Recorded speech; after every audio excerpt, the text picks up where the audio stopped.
Փառք Աստծո։ Գիտեք ինչ էի մտածում էի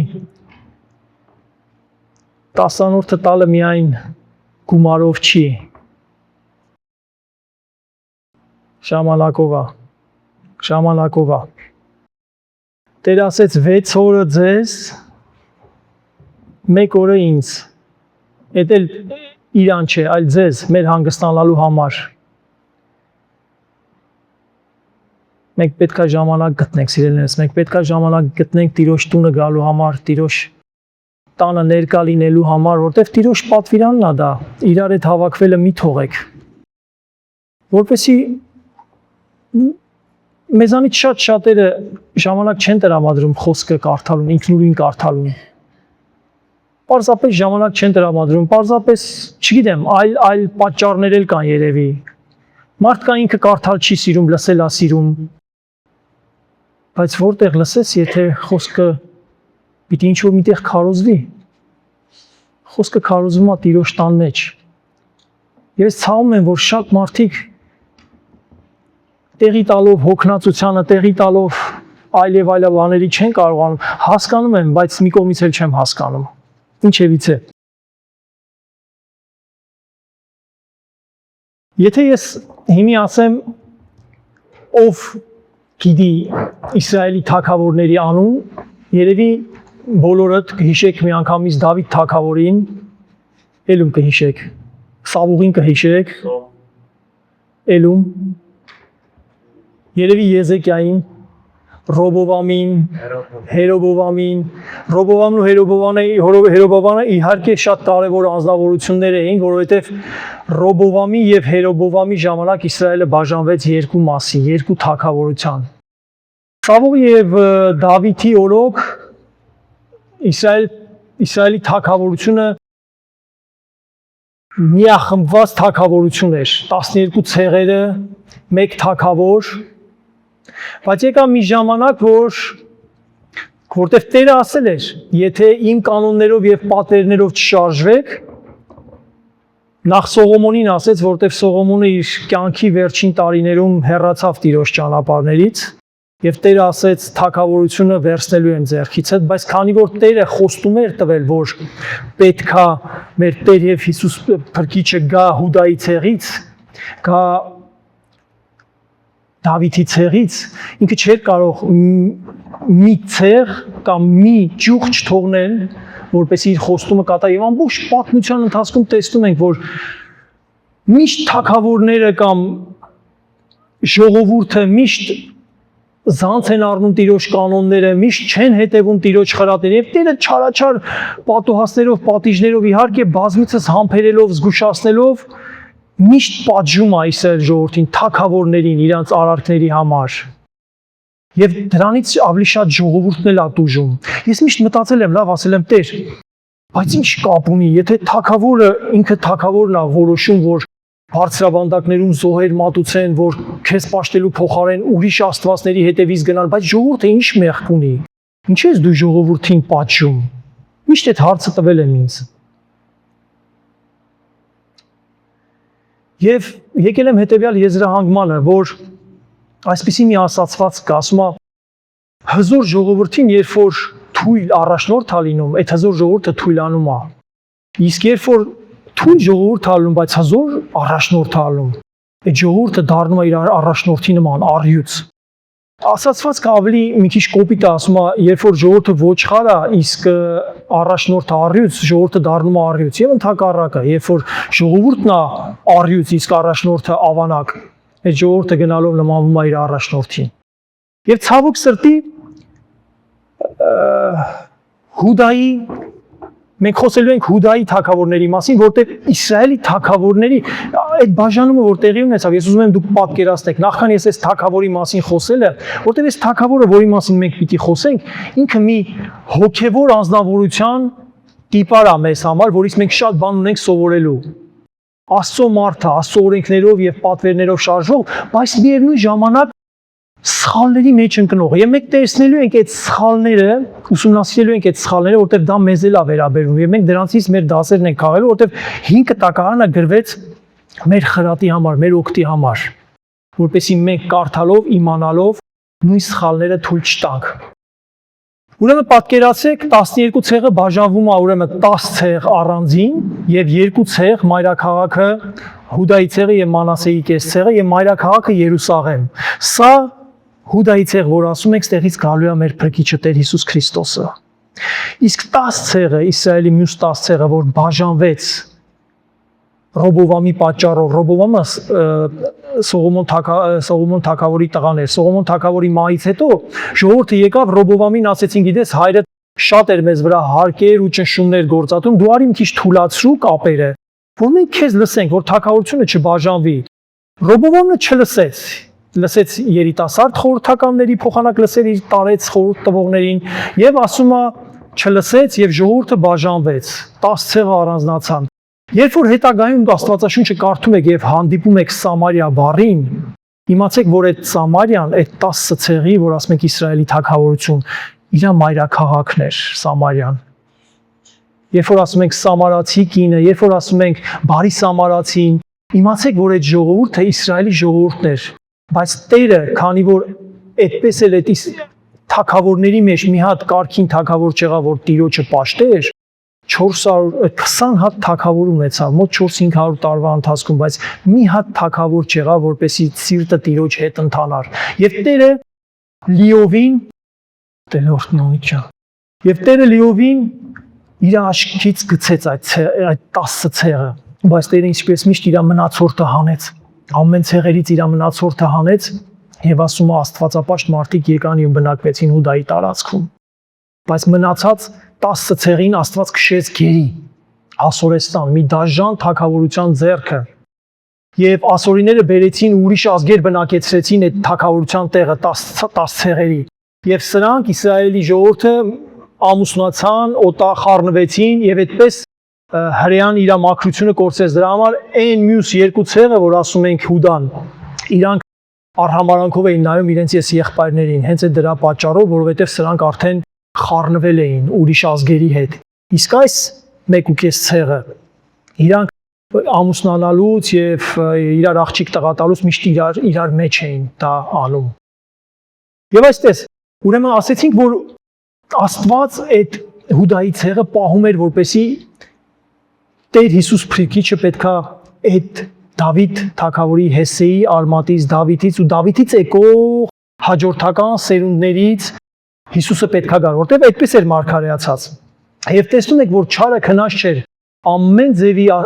սատանան այնպես էր անում, որ այդ խզվեր, ընդհատվեր, սերունդը ոչնչանար ու քանի անգամ ինքը փորձել էր, բայց Տերը միշտ իր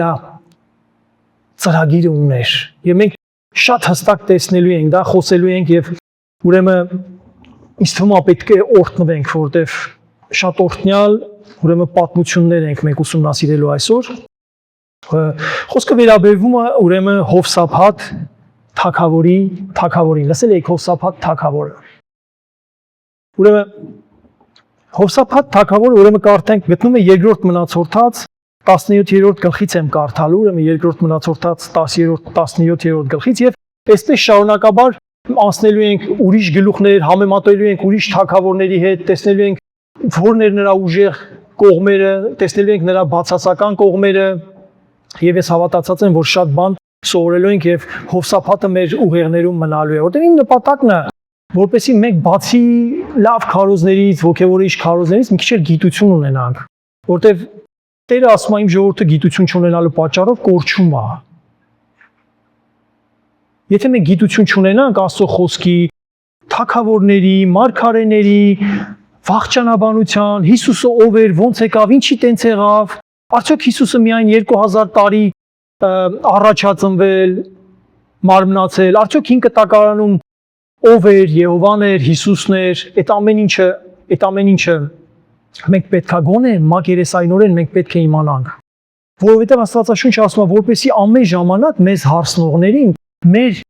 մեջի հավատքը մենք կարողանանք ցույց տալ, ասենք, օրինակ ասենք, ինչի ես դու հավատում, օրինակ ինձ ասեն, ինչի ես դու հավատում։ Մենք պիտի կարողանանք ինքներս մեզ պատասխանենք, մենք ինչի ենք հավատում, ինչի ենք այս զոհաբերություններ անում, ինչի ենք գալիս եկեղեցի, ինչի ենք մեր ժամանակը, այս ամեն ինչը մենք պետքա եւ հավատքով ընկալենք, բայց եւ այդ հավատքը մենք պետքա մեր ուղեղով կարողանանք բացատրել։ Ես չեմ ասում այնպես բաների մասին, որ ասում է հավատքը անտեսանելի բաների կատարումն է, ես դրա մասին չեմ խոսում, գերբնական հավատքի մասին չեմ խոսում։ Ես խոսում եմ Աստվածաշնչի մասին, որտեղ ուրեմն սա գրվել է մարդկանց կողմից, իսկ ինչը գրվել է մարդկանց կողմից, իհարկե Աստծո ներշնչմամբ, ինքը հասկանալու ենթատեքստ ունի, մենք պետքա հասկանանք, մենք պետքա սովորենք, մենք պետքա կիրառենք դա մեր կյանքում։ Եվ այսօր մենք սովորելու ենք մի քանի բաներ, սովորելու ենք Հովսափատ թագավորից ուրեմն 17-րդ գլխից 2-րդ մնացորդած։ Եվ նրա որդի Հովսափաթը թագավոր եղավ։ Շարունակում է, որտեղ իր հայրը Ասան էր, Ասա թագավորն էր, որ լավ թագավոր էր, մահանում է Ասան, եւ ուրեմն պատմությունը շարունակվում է, ասում է, եւ նրա որդի Հովսափաթը թագավոր եղավ նրա տեղ, եւ զորացավ Իսրայելի դեմ։ Նայեք, Իսրայելի դեմ զորացավ, միշտ հակամարտություն կար Հուդայի տան եւ Իսրայելի մեջ։ Երբ որ մենք Ես ուզում եմ, որ դուք հասկանաք, երբ որ ասում են Իսրայել, դուք արդեն պետքա հասկանաք, որ ժամանակա ընթացքի մասին է խոսքը, եթե Դավիթի ու Սողոմոնի ժամանակա, ուրեմն Իսրայելը ամբողջ Իսրայելին է վերաբերվում։ Եթե Դավիթից ու Սողոմոնից հետո է, երբ որ ասում է Իսրայել, ուրեմն հասկացեք, որ Հուդան մեջը չի, Հուդան առանձին է։ Ուրեմն երբ որ ասում է Իսրայել, ասում է Հուդայի ամեն, եւ ասում է զորացավ Իսրայելի դեմ, այսինքն Հուդան զորացավ Իսրայելի դեմ։ Նայեք, այնտեղ 2 ցեղեր, ստե 10 ցեղ է։ Իսրայելը միշտ էլ եւ թվով եւ բանակով ինքը միշտ ուժեղ էր Հուդայից։ Եվ ասում է եւ Հուդայի ամեն պարսպավոր քաղաքներում զորքեր դրեց եւ պահապան զորքեր դրեց Հուդայի երկրում եւ Եփրեմի քաղաքներում, որ նրա հայր Ասան առել էր։ Հիմի ուշադրություն դարձնենք 3-րդ համարից։ Ասում է եւ Տերը Հովսափաթի հետ էր, որովհետեւ իր հայր Դավիթի առաջի ճանապարհներում էր գնում եւ բաղներ չորոնեց։ Այն իր հոր Աստծուն խնդրեց եւ նրա պատվիրանքներում վարվեցավ եւ ոչ թե Իսրայելի արածին պես։ Եվ Տերը հաստատեց թագավորությունը նրա ձեռքում եւ բոլոր Հուդան ընծաներ էր տալիս Հովսափաթին եւ նրա հարստությունն ու փառքը շատացավ։ Եվ Տերը Հովսափաթի հետ էր, որտեղ իր հայր Դավիթի առաջի ճանապարհներում էր գնում եւ բաղներ չորոնեց։ Շատ པարզ է 5 տակարանում, Աստված հստակ ասել էր. կկատարես իմ կանոններն ու պատվիրանները, կօգնեմ քեզ։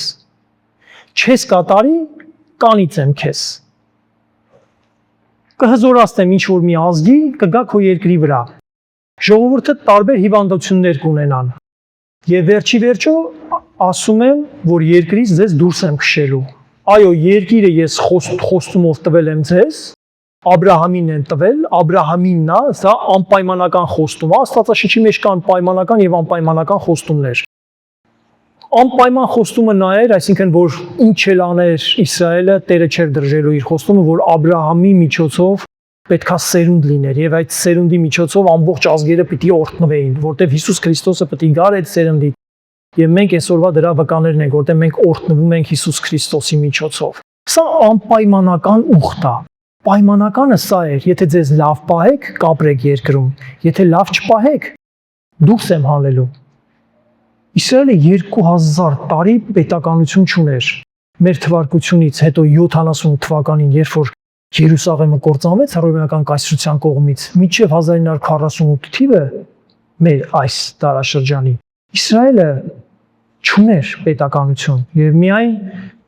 Տիրոջ ողորմության եւ Տիրոջ խոսքի հիման վրա Իսրայելը նորից պետություն դառավ, որը մեզ փաստում է նաեւ Աստվածաշնչի իրավացիությունը, որտեղ եթե Իսրայելը նորից պետություն չդառնար, ապագայի խոստումներ ունենք չէր կատարվի։ Եվ այսպես իր հայ Դավիթի առաջին ճանապարհներով ներ գնում։ Գիտեք, Դավիթը միջև մեղանչելը, միջև Բերսաբեի հետ մեղանչելը, միջև մարդահամար անցկացնելը իր սիրտը այդ առաջի իր երիտասարդության տարիքի ժամանակ ինքը շատ ընծայված էր Աստծուն։ Ինքը այնքան ընծայված էր, որ նույնիսկ իմանալով, որ օծված է Տիրոջից թագավոր Սավուղի վրա ձեռք չբարձրացրեց։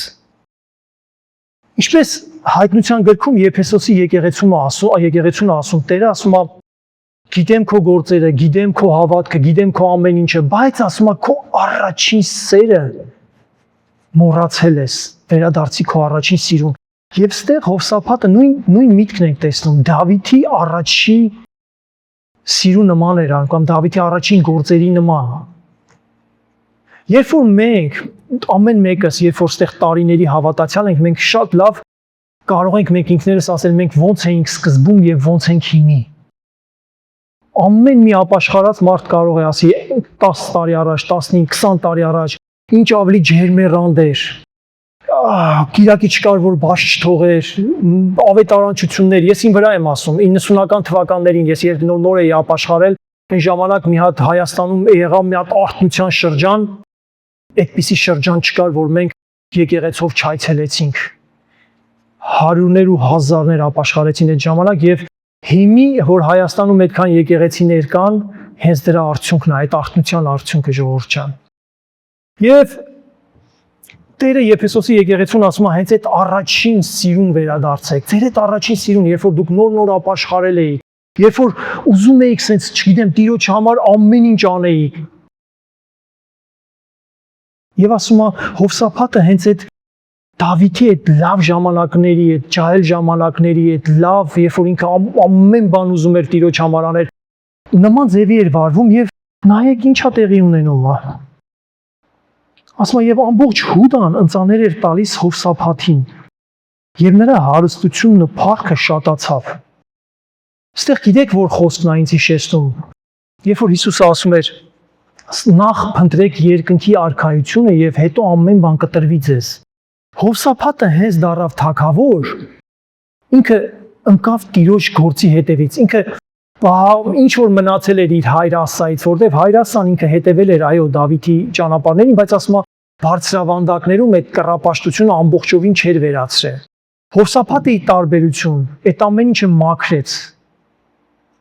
Հենց ամենաառաջինը, հասկանում եք, ինքը չընկավ իր թագավորության հարցերով, իրան պալատ սարքելով, որտեվ երբ որ մենք թագավորած գրքերն ենք կարդում, մենք տեսնում ենք, որ շատ իրանից առաջ վատ թագավորներ են եղել, հենց մեկը ասենք Ռոբովամը, եւ Տերը թույլ է տվել, որ գան այլ ազգիները եւ կողոպտեն Երուսաղեմը, եւ այդ հրաշալի տաճարը, որ Սողոմոնը սարքել էր, կամ այդ գանձերը, որ Դավիթը թողել էր, ամեն ինչը տարել էին։ Եվ Հովսափաթը, ասենք, երբ որ ժառանգել էր իր հորից հետո, ահագին բան կար այնտեղ լրացնելու, ահագին հարկեր կար դնելու, ահագին բյուջե կար լրա, բայց ինքը իր միտքը դա չէր, իր միտքը իր նախահայր Դավիթի առաջի ճանապարհներով գնալ էր, երբ որ Դավիթը հալածված վիճակում ինքը չէր մտածում իր բարօրության համար, ինքը մտածում էր թե Տիրոջը ոնց հաճելի ապրի։ Սա է Դավիթի մտքինը։ Եվ ինչ անում Տերը։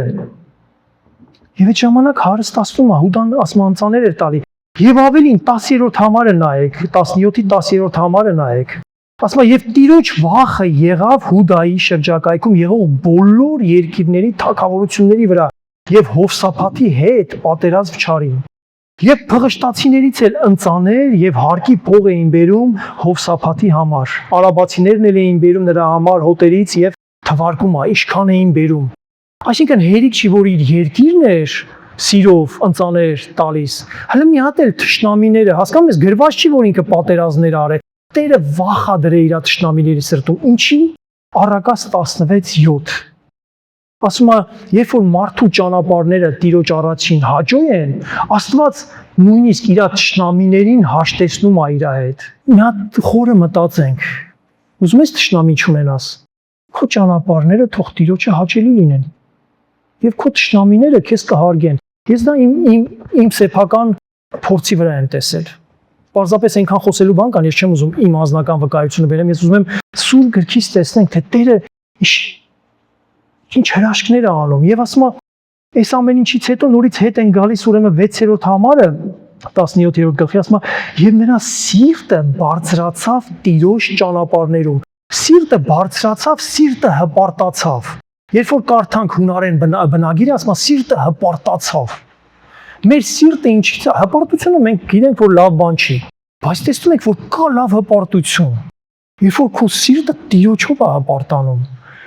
Տիրոջ խոսքը իմանալու, չգիտեմ, հոգևոր բաներով։ Ուզում եմ զուգահեռ բարձր բան անեմ, անցկացնեմ Վոքոզյայի հետ, ուրիշ մի թագավորի հետ, էլի իր թորան հետ, Վոքոզյան եթե հաշվենք, իր թորը կամ ծորնա, եթե չեմ սխալվում։ Ուրեմն 26-րդ նույն երկրորդ մնացորդած, ուրեմն 26-րդ գլխի 16-րդ համարը, ուզում եմ համեմատենք Վոկոզիայի, ինքը լավ թագավոր էր էլի Վոկոզյան, հա, 26-րդ գլխի։ Ուրեմն Վոկոզյան ասում է, առաջին համարից եմ կարդում, ասում է, եւ Հուդայի բոլոր ժողովուրդը առավ Ոզիային, կներեք Ոզյան, Վոկոզյան չէ, որ այն ժամանակ 16 տարեկան էր եւ թագավոր արին նրան իր հայր Ամասիայի տեղ։ Եվ ասում է, ուրեմն 5-րդ համարի վերջից ասում է, եւ քանի ժամանակ որ նա խնդրում էր Տիրոջը, Աստված նրան հաջողություն էր տալիս։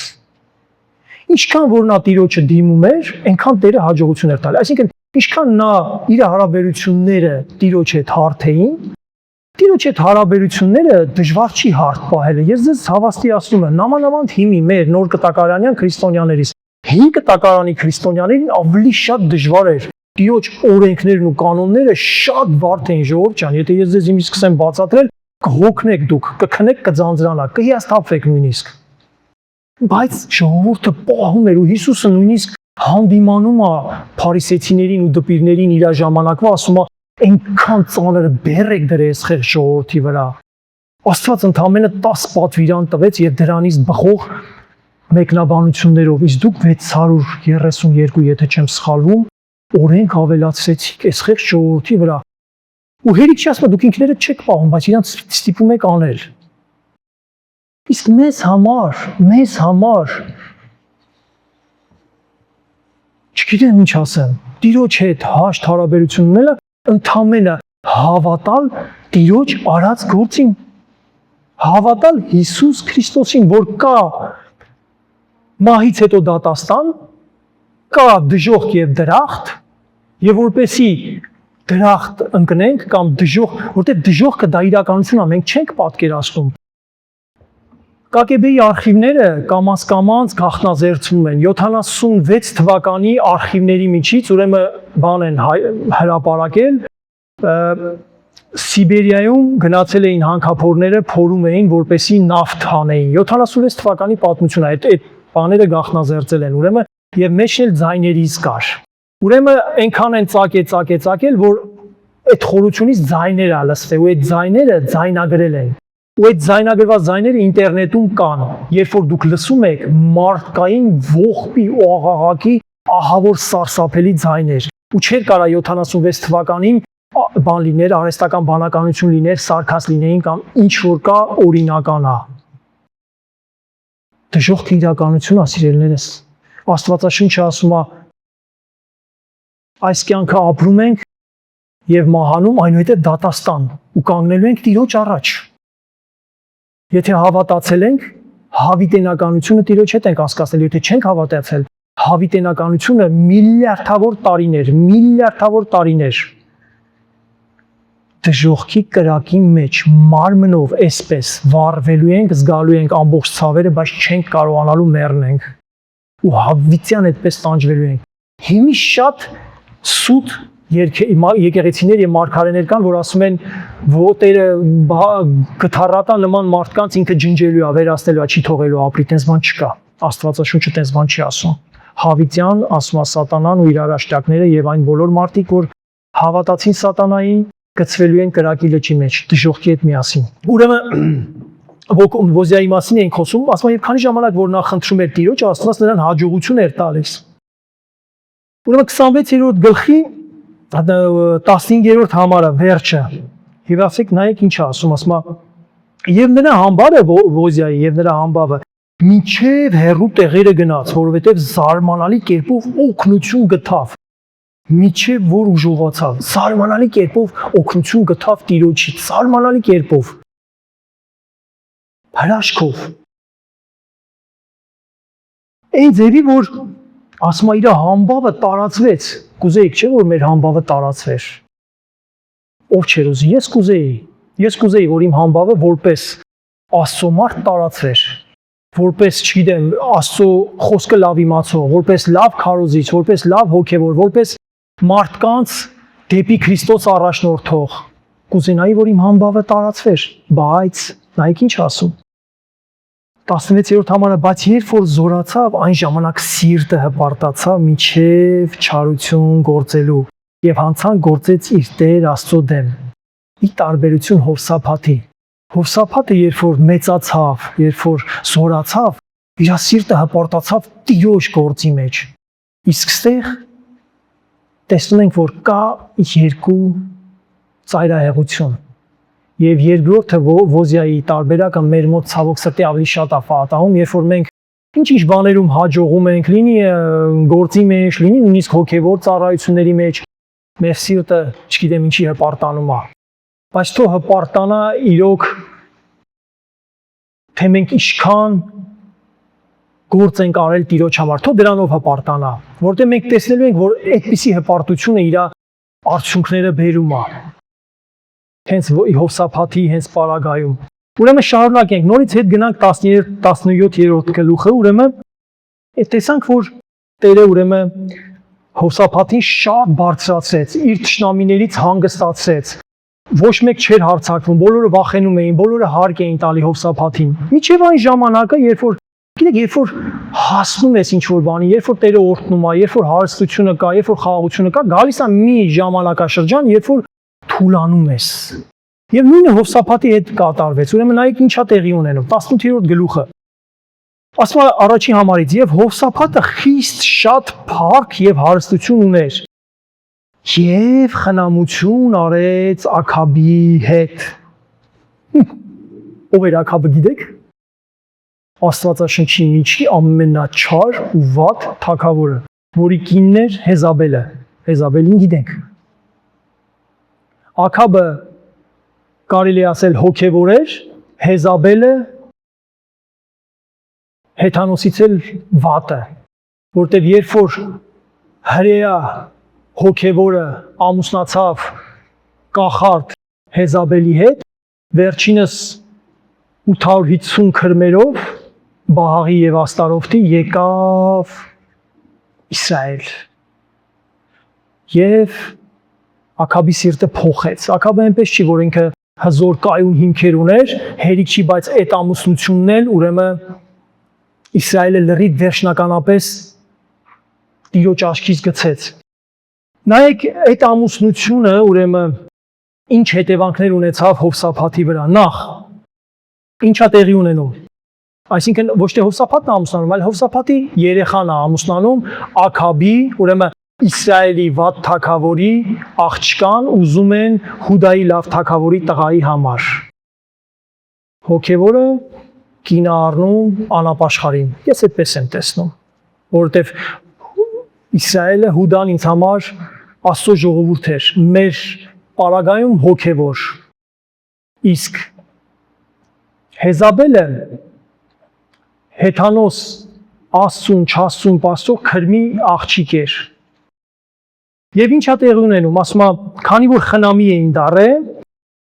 ստիպված Հովսափաթը պետք է իր խնամիական հարաբերությունները պահպաներ։ Եվ ասում է, վերակենում գնում է ուրեմն Աքաբի մոտ։ Աքաբը նրա համար ասում է շատ ոչխարներ եւ արջառներ, երկրորդ համարն ենք կարդում, եւ համոզում է նրան պատերազմի գնալ իր հետ Ռամովթ Գաղադ։ Պատերազմի համոզում գնալ։ Իր խնամին է։ Ի բարօրություն իր զավակի Հովսափաթը չէր կարող մերժել։ Եվ ինչ ասում, ինչպես դու այնպես էլ ես, երրորդ համարի վերջնավորությունը, եւ ինչպես քո ժողովուրդը, այնպես էլ իմ ժողովուրդը։ Մի րոպե Հովսափաթ, տես ոնց կարելի է լինի։ Տերը բառացիորեն մենք հեսա կտեսնենք արգելել էր Հուդային շփվել Իսրայելի հետ։ Իսկ դու ասում ես ոնց որ քո ժողովուրդը, ոնց որ դու անապաշխար Հեթանոս, այնպես էլ ես ապաշխարած ու Աստծո մարդը, այդպես չի լինում։ Այդպես չի լինում։ Եվ տեսեք ինչա ուրեմն տեղի ունենում։ Բայց ինքնագիտակցության է գալի, ասում է,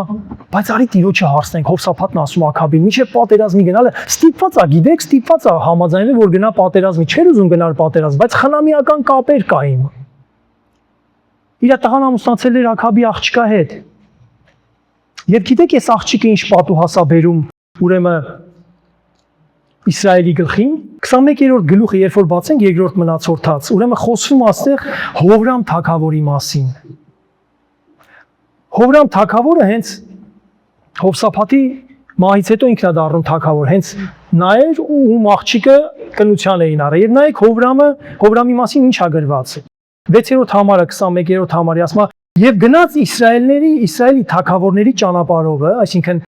կռապաշտությամբ, Տիրոջը չլսելու, չենթարկվելու ճանապարհով գնաց, ինչի համար, ինչպես որ Աքահաբի տունն էր անում, որովհետեւ Աքահաբի աղջիկը նրա կինն էր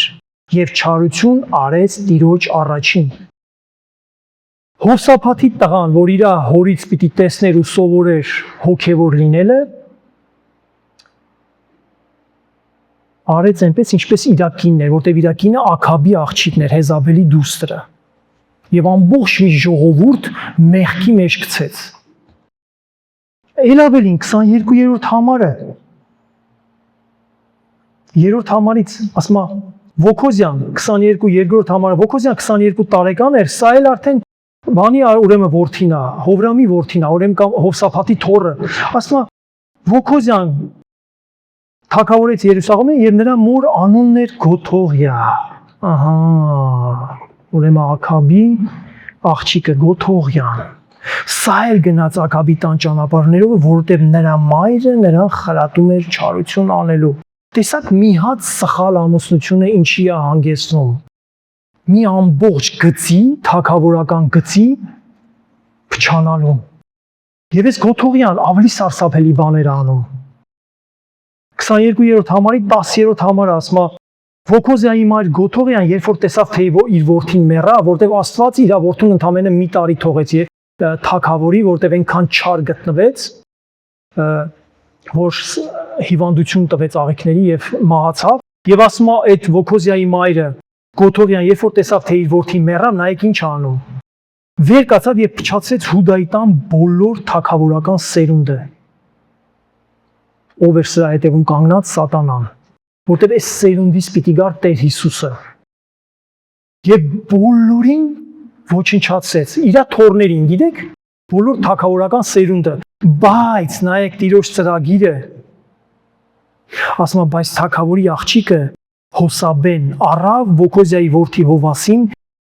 նրան գողացավ թագավորի սպանված որդկանց միջիչը եւ նրան դրավ նրա դայակի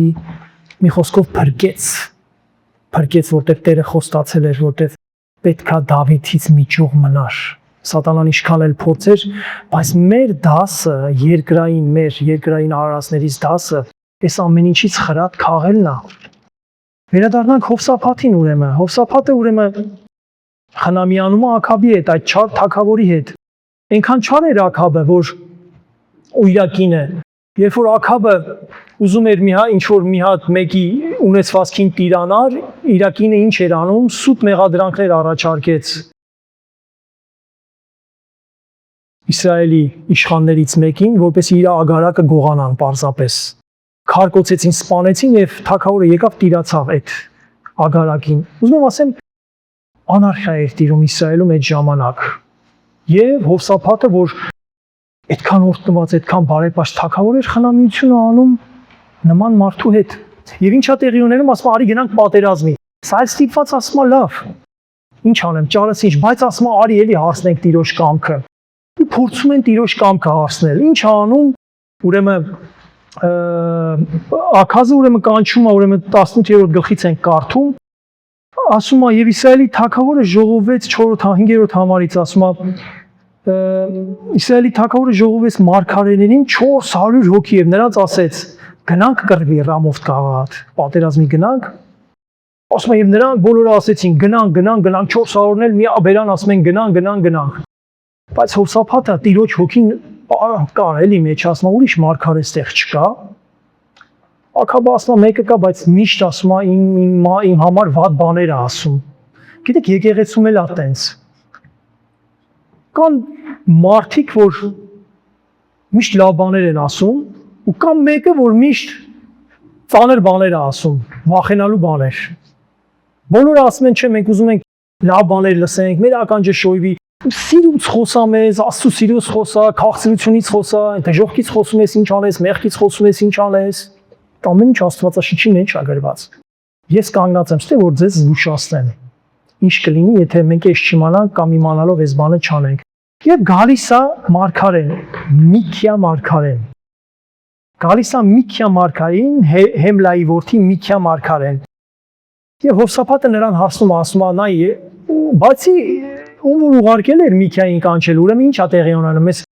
մարդը որ գնացել է Միքիային կանչել, ասում է, լսի, գիտես 400 մարգարեները լավ են մարգարեացի։ Արի դու էլ էլի կլինի իրանց նման լավ մարգարեացի։ Միքիան ասում է, վկայա Աստված, ինչ որ Տերը իմ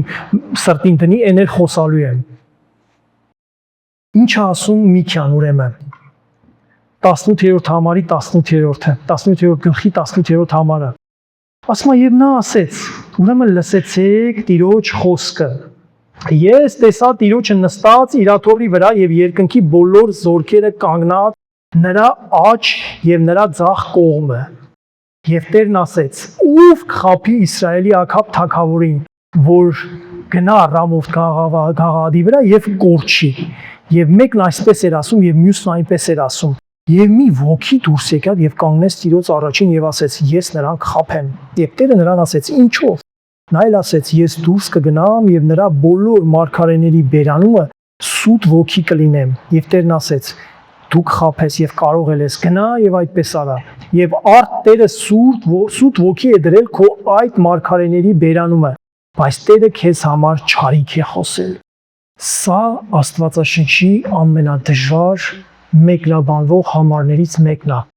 Ես մինչև հիմա չեմ կարող բացատրել, թե ինչ գործ ուներ չար ոգին Տիրոջ մոտ։ Ինչ գործ ուներ Սատանան Հոբի պարագայում, երբ որ հավաքվել էին Աստծո որդիները գրված էր, եւ Սատանան էլ եկավ ու կանգնեց Աստծո մոտ։ Եվ ինչ գործ ուներ Աստված չար ոգի ուղարկելով Աքաբի վրա, մարգարեների բերանը, որպեսի Աքաբը կորչեր։ Սրանք դժվար բացատրվող համարներ են։ Եթե ես մի փորձեմ մեկնաբանել, կլինի սա իմ մեկնաբանությունը, բայց ես մի բան կարող եմ ասել, որ Տերը նույնիսկ չարին է վերահսկում։ Չար բաները, երբ որ մեր կյանքում պատահում են, Տերը ասում է ինքը չարից չի փորձվում եւ մեզ էլ չար բաներով չի փորձում, բայց դուք փորձվում եք ձեր սրտի ցանկություններից ելնելով։ Եթե մենք համառում ենք Տիրոջ, նայեք, Սուրբ Հոգին ամեն մեկ ապաշխարածի մեջ մենք գիտենք Սուրբ Հոգին կա։ Սուրբ Հոգին մեզ հանդիմանում է, մեզ ուղղորդում է, մեզ ասում է, սենց արա, սենց եղի, սենց։ Երբ որ մենք չենք լսում 1 2 1 2 1 2, Տերը ասում է թույլ է տալիս, որ քո սրտի ուզածով անես։ Եվ Տերը երբեմն քեզ հետ բերելու համար կարող է նույնիսկ չարին էլ թույլ տա, որ քեզ փորձի։ Բայց միշտ հիշեք, սա ունի իր սահմանափակումը, որտեղ ասում է փորձությունը մեր ուժերից վեր Տերը թույլ չի տալիս մեզ, եւ ասում է փորձության հետ մեկտեղ հնարն է տալիս, դուրն է բացում։ Սրանից ենթադրում եք, որ նույնիսկ չարը Հոբի պարագայում էլ միշտ Տիրոջից թույլտվություն էր հարցնում, այս բանին կպնեմ, այս բանը վերցնեմ, ասում է ինչ ուզում ես արա, իր կյանքին չկպնես։ Տիրոջ ձեռքերի մեջ է նույնիսկ փորձությունը կգա, թե չի գա, չարից կլինի, թե Աստված թույլ տված կլինի։ Հիշենք, որ ամեն ինչ Տերն է վերահսկում։ Ես այս համարի շուրջ միայն սա կարող եմ ասել։ Կարող ենք նաև ասել, որ սա միջև Հիսուս Քրիստոսի ուրեմն հարությունն էր եւ այդ ժամանակ միգուցե Սատանան մուտք ուներ դեռ այնտեղ։ Հիսուսի հարությունից հետո միգուցե Սատանան բան չունի, մուտք չունի, բայց ուրիշ բան կա այստեղ, Սատանան բանսարկու է ու ամեն անգամ երբ որ մենք մեղանչում ենք, մհերը հենց մեղանչեց, Սատանան հոր մոտ բամբասում է մհերից։ Եվ Հիսուսի գործը ընդեղ իր հոր աջ կողմը նստած, որպեսզի նա բարեխոսի, որպեսզի նա բարեխոսի, ասի մհերը, Օնիկը, Անդրանիկը, Սևակը, նայի հայր, ես վճարել եմ իրանց համար, իրանց ամեն մեղքերի համար վճարել եմ, ինչքան էլ բամբասի բանսարկում, նրանք իմն են, նրանք ծածկված են, եւ Տերը չի տեսնում մեր մեղքերը, որտեղ մենք ծածկված ենք Քրիստոսի արյամբ, սիրելիներս։ Դրա համար ինչքան կարևոր է, որ այսօր դու լինես Քրիստոսի արյան տակ, որպեսզի եթե չարը, գիտես, եթե դու Քրիստոսի արյան տակ չես, Աստվածաշունչը երկու այլ եմ ասում, կատեգորիայի մարդ է անուն է տալիս, Սատանայի զավակներ եւ Աստծո զավակներ։ Մենք Աստծո զավակներ ենք, ով տակավին ապաշխարած չի, Տիրոջը չի ընդունել, Սատանայի զավակներ։ Սատանան իրանց հետ գործ չունի, որտեղ նրանք իրանցն են։ Սատանան ակտիվանում է այն ժամանակ, երբ որ հանկարծ տեսնում է, որ մեկը հոп, ոնց որ թե ուզում է իմ իշխանության տակից դուրս գա։ Դրա համար չվախենաք, եթե նոր ընդունել եք Տիրոջը ու հանկարծ ձեր խաղաղ կյանքը ինչ որ առումով կամ ձեր ուխտը նորոգել եք, շատ ժամանակ քնած էիք, սառել էր ձեր հավատքը, ձեր առաջին սերը պաղել էր, հանգիստ էր ձեր մոտ ամեն ինչ, խաղաղ էր, հանկարծ սկսեցիք եկեղեցի գալ, անհանգստությունները, փորձությունները, դժվարությունները եկան։ Սիրելիս, տենց է, հոգևորապես դու աճում ես, սատանան նորից արտանում է։ Բայց ասում է, հզորանա, որ մեր մեջ է, քաննա, որ դրսում է։ Եթե մեր մեջ Տիրոջ հոգին է, չարը մեր մեջ տեղ չունի, սիրելիս, չի կարա։ Տարբեր բաներ ենք լսում, մարմին, հոգի, շունչ։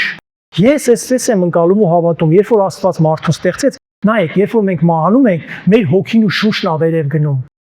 Երկուսը իրար հետ են վերև գնում, մենակ մարմինն է հողի տակ գնում։ Մեր հոգու մեջ Սուրբ Հոգին է։ Չի կարա մեր մահանալուց հետո Սուրբ Հոգու հետ միասին մի հատ չար հոգի գնա վերև։ Կամ այդ պահին հանկարծ շնչից ինչ որ մի բան փոքրին գնի, ասի, հոպ, մարդը մեռավ, ես գնամ։ Տես բան չկա, հոգին ու շունչը իրար հետ են։ Եվ եթե հոգին, Սուրբ Հոգին քո մեջ է, ինքը ոչ մեկի հետ իր տեղը չի կիսի։ Մնացած ավել ես չգիտեմ, ես դրա մասնագետը չեմ, ինչ գիտեմ, Սուրբ Գիրքը այսպես ասում։ Եթե դու ազատագրվել ես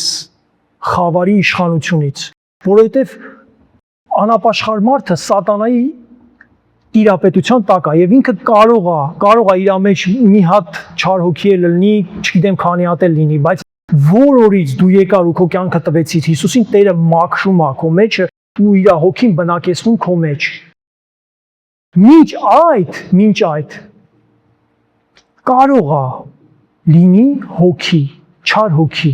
դիվային հոգի քո մեջ, կարա լինի, չեմ բացառում դա, կարա լինի, Տիրոջ խոսքը ասում է, կարա այդ հոգին մի օր ինքը իրանով դուրս գա քեզնից, պարզապես դուրս գա քեզնից,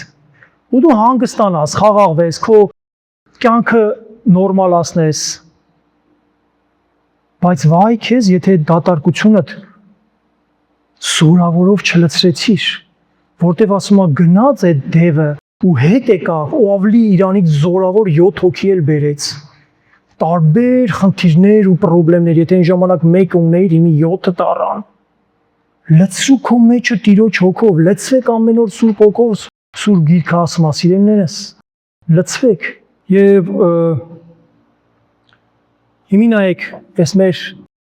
սիրելի Հովսափաթին, միամիտ Հովսափաթին, ուրեմն համոզում է Աքաբը, ասում է գնանք պատերազմի, հերիք չի, նայեք ինչ ասում էս խեղճին, նայեք 18-րդ համարը 18-րդ գլուխ 29-րդ համարից ասում է եւ Իսրայելի թագավորը, այսինքն Աքաբը ասեց Հովսափաթին, պետք է կերպարանափոխվել եւ հետո պատերազմի գնալ, ասում է շորերներս փոխենք, թագավորի հանդերձներով չգնանք, էլի որ հանգած մեջ չիմանան սպանեն, ասում է բայց դու հակիր քո հանդերձները, ասում է ես փոխվեմ, ինքը կանչել է Հովսափաթին իր այդ պատերազմները, ասում է ես փոխվեմ, ինչ չճանաչեմ, բայց դու քո թագավորական հանդերձներով մնա, այս միամիտս էլ ասում է հա, ինչ է տեղի ունենում, ասում է ասորիների թագավորը 37-րդ համար, ասում է իր հետ եղող կառապաններին ասեց, միայն պատերազմեք թագավորի հետ, գտեք ով է թագավորը, ասում է իրան ուրեմն գերի վերցեք կամ սպանեք, ասում է եւ եղավ, երբ որ կառապետները տեսան Հովսափաթին, որտեղ թագավորական հանդերձներով էր, ասում է մտածեցին Իսրայելի թագավորը նա է եւ դարձան դեպի նրան, որ նրա հետ պատերազմեն, ասում է եւ Հովսափաթը ահահակեց։ Պատկերացնում եք կռվի, պատերազմի, թուն, Հովսափաթը երևի ինչ կհասցներ ասել, Տեր ողորմա կամ Տեր փրկի։ Ու ինչ անում Տերը, ասում է, եւ Տերը նրան օգնություն արեց։ Անմիջապես, սիրելիս, 10 ժամանոց աղոտ պետք չի, որ քեզ Տերը լսի։ Մի բառը հերիք է, երբ որ դու ամբողջ սրտանց Տիրոջն ես փնտրում ու աղաղակում, Տերը քեզ լսում է։ Եթե միայն կան որոշակի բաներ, որ խոչընդոտ ու արգելք են հանդիսանում, որ քո աղոթները վերև հասնեն։ Սա իմանալու համար, որոնք են այդ բաները, կարող եք գնալ YouTube եւ այնտեղ մի հատ ուրեմն քարոզ կա, գրված է 8 բաներ, որոնք խանգարում են, որ ձեր աղոթները պատասխանվեն։ Նայեք տակն է գրված է Մհեր Միրզոյան, կարող եք նայել այդ քարոզը ու կհասկանաք այդ ինչ 8 բաներ են, որ Աստված չի լսում մեր աղոթները, իր զավակի աղոթքը։ Նայեք, խորհուրդ եմ տալիս։ Բայց տվյալ պարագայում ուրեմն Հովսափաթը աղաղակում է եւ Տերը նրան օգնության է ասում։ 19-րդ գլխի Ուրեմն երրորդ համարում հանդիմանությունը տիրոջ չի ուշանում, ուրեմն ասում է Եհուդայի Հովսափատ թագավորը խաղությամբ ետ դարավ իր տունը, առաջի համարից են կարդում, եւ Անանի որդի Հեու տեսանողը դուրս եկավ նրա առաջին եւ ասեց Հովսափատ թագավորին. Պետք էր չարին օգնեիր եւ որ տիրոջը ատողներին սիրեիր եւ սրա համար քեզ վրա բարկություն կա տիրոջ երեսից, բայց քեզ վրա բարի բաներ են գտնվում, որովհետեւ բնաջինջ արիր աստարոֆտի կուրքերը երկրից եւ սիրտդ պատրաստեցիր Աստծուն խնդրելու։ Տերը ուզում էր պատժել Հովսափաթին, բայց գշերքի վրա բարի գործերը կար։ Եզեկիա թագավորը բոլորս լավ գիտենք, որ պետք է մահանար, չէ, հիշում եք, չէ, մարգարեն եկավ, ասեց գործերը կարգի գցի, պետք է մահանաս։ Եզեկիան ասում է, լացեց ու տիրոջ հետ սկսեց խոսել, աղոթել, ասեց Տեր, բայց ես քո համար այսքան լավ բան եմ արել, քոնի դրանք գնահատի էլի։ Տերն ասեց, լավ, լսեցի։ Ու իր կյանքը երկարացրեց։ Ինձ եւ էլ Հովսափաթին Տերը չկպավ, որտեվ ասում է, քո վրա լավ բաներ կան։ Սիրելիներ, մենք գործով չենք փրկվում, բայց փրկվելուց հետո մեր գործերը պետք է երևան։ Որպես քրիստոնյա, որպես փրկված քրիստոնյաներ, մենք չենք կարող առանց գործ լինենք, որտեվ եթե գործ չկա, դա նման ենք մենք անպտուղ քրիստոնյայի, անպտուղ ծառի։ Եվ Տերը համբերելու է մեկ անգամ, երկու անգամ, չգիտեմ ինչքան, բայց ինչպես որ թզենին անիծեց, նույնպես էլ անպտուղ քրիստոնյային է անիծում Տերը, կտրում գցում է։ Մենք ինչպես ենք իմանում, որ մենք փրկված ենք, մեր գործերից եւ պտուղներից, Սուրբ Հոգու պտուղներից, եթե չունենք այդ պտուղները մեր կյանքում, ուրեմն ինչ որ մի բան այն չի։ Պետք է մտածել սրա ուղղությամբ եւ հստակ է, քանի որ դու գործեր ունեիր, Եզեկիա, քանի որ դու դեմ տվեցիր քո արածները ինձ կոպիտ ասած, սենց եմ ասում։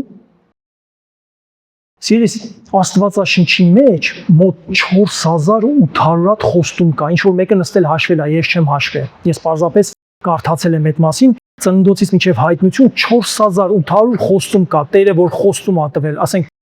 եթե հավատաս կփրկվես, եթե եւ այլն, այսպիսի խոստումներ։ Այդ խոստումներից մի քանիսը, եթե նույնիսկ իմանանք, փորձության, նեղության ժամանակ Տիրոջ հետ այդ խոստումներով խոսանք, Տերը չի կարա իր խոսքից դուրս գա, չէ՞։ Օրինակ նայեք, փորձության ժամանակ, չէ՞։ Ասում է հնազանդվիր Աստծուն, հակառակ կանգնի սատանային, չարին եւ նա կփախչի քեզանից։ Սա Տիրոջ խոստում է սա։ Այսինքն, եթե փորձությունը եկել է, ինչ որ մի փորձություն, չգիտեմ, դուք մտածեք, ինչ որ մի փորձություն, եթե դու հնազանդվում ես Աստծուն, այսինքն գիտես, որ դա մեղք է, ես չպետք է անեմ, ամեն գնով չպետք է անեմ։ Եվ հակառակվում ես չարին, որտեղ չարը քեզ համոզելու է, քաղցր է, ոչինչ արա։ Այնքան բաներ է համոզելու, ասել, չգիտեմ, ասել, մեկը դու փրկված ես, մի մտածի, մեկը Տերը քեզ ներելու է, Տերը բարի է, այնքան սենց լավ բաներ է քեզ ասելու, որ դու սայթաքես ու անես, ընկնես, հավատաս, որտեղ չի փոխել, սատանայի ստրատեգիան չի փոխվել, Եդեմի պարտեզից սկսված ինչ որ Եվային ինքը ոնց որ խափեց, ինքը չասեց, ինքը եկավ այնց հավեսով խափեց Եվային, ասեց իրավ Աստված ասել է բոլոր ծառերից չուտես, Տերը տեսման չէր ասել բոլոր ծառերից չուտես, ընդհակառակ ասել էր բոլոր ծառերից կեր բացի մեկից։ Իսկ սատանան եկավ ասեց իրավ Տերը ասել է բոլոր ծառերից չուտես։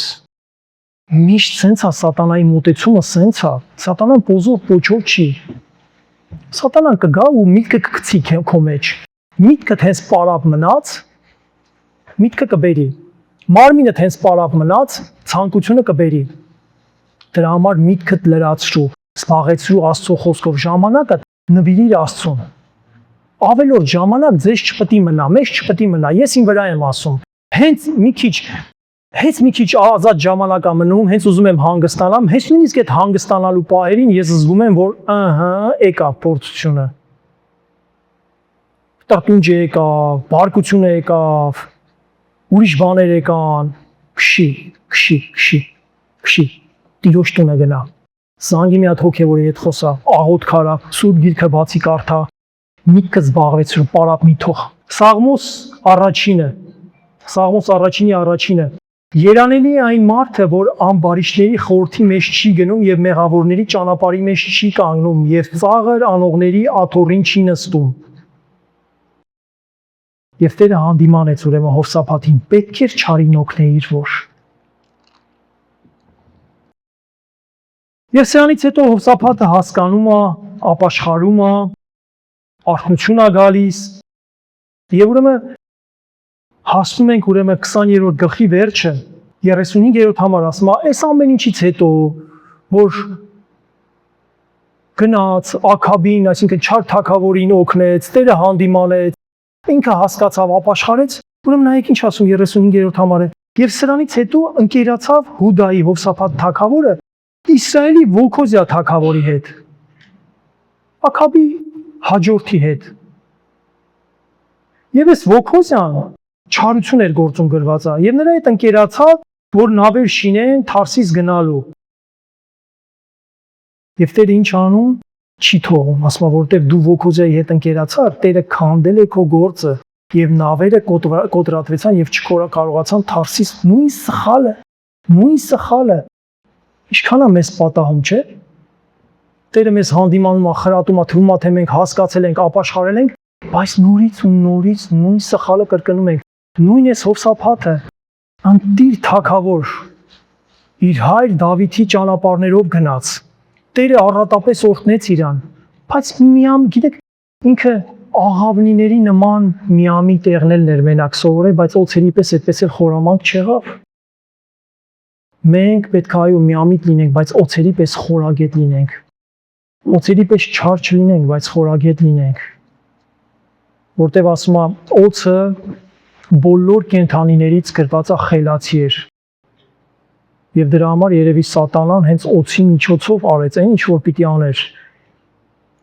Եվ դրա համար մենք Սատանային խորհրդապատկերում ենք օձի հետ։ Սիրելիս, ուզում եմ վերջացնել։ Հուսով եմ, որ ինչ-որ բաներ սովորեցինք, ինչ-որ բաներ հասկացանք, որտեղ անհնարին է Տիրոջ խոսքից ինչ-որ բան չքաղելը։ Վերջացնելով ուզում եմ ասել, այո, Տերը ամեն ժամանակ մեզ հսկում է։ Ինչպես նաև Սուրբ Գիրքն է ասում, ուրեմն եկեք Սուրբ Գրքից ասեմ, ուրեմն, որ ավելի ճիշտ լինի, որովհետև Տիրոջ աչքերը դիտում են բոլոր երկիրը, որ զորացնի նրանց, որոնց սիրտը ուղիղ է նրա հետ։ Երկրորդ Մնացորդաց 16-րդ գլուխ 9-րդ համարն է։ Տիրոջ աչքերը դիտում են բոլորիս, սիրելիներս, որ զորացնի նրանց, որոնց սիրտը ուղիղ է նրա հետ։ Մեր սիրտը ուղիղ անենք Տիրոջ հետ, բայց նախ խնդրում եմ, որ այդ սիրտը տանք Տիրոջը։ Ուզում եմ, որ դու քո սիրտը տաս Տիրոջը, որ դու համոզված լինես, որ քո այդ ինչ էլ պատահի, Տիրոջ ձեռքերի մեջ ես լինելու, որ եթե այսօր կամ վաղը կամ չգիտեմ մի օր քո կյանքը ընդհատվեց, դու Տիրոջ հետ ես լինելու հավիտենականության մեջ։